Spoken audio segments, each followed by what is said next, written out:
Halo sahabat podcast, Aduh, Kenapa mas? lagi sakit perut nih. Temenin berobat yuk. Aku bantuin ya, ngambil antrian online di aplikasi MobaJKN nih. Gampang banget nih sekarang berobat, nggak perlu pakai fotokopi lagi. Oh iya sih, kalau kayak gitu sih udah tahu Yom. Emang kita berobat sekarang cukup pakai KTP, sama juga bisa pakai antrian online. Gimana kalau kita berobat ke rumah sakit, obatnya habis? Masa mesti nyari sendiri? Ketersediaan obat itu menjadi tanggung jawab rumah sakit, bukan peserta yang beli atau gimana. Kalau obatnya kosong, rumah sakit yang nyariin buat peserta. Peserta nggak boleh beli sendiri mas.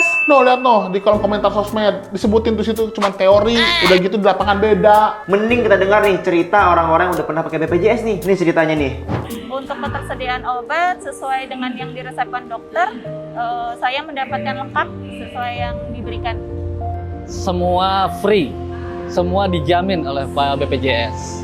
Untuk obat juga selalu ada ya stok obatnya. Obat-obatannya semua. Obat-obatannya, ibaratnya kalau untuk yang lain-lain nggak ada sih ibaratnya pungutan-pungutan yang lain itu. Itu semua ditanggung oleh BPJS. Obat saya diresepkan oleh dokter saya, dokter gigi. Jadi saya tidak membeli obat di luar.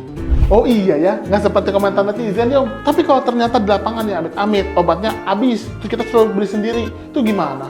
Lapor. Oh yang acara TV itu ya, lapor bu. Bukan. Lapor ke petugas BPJS 1. BPJS siap membantu. No, foto dan nomor handphonenya ada di setiap pojok rumah sakit yang bekerja sama BPJS Kesehatan.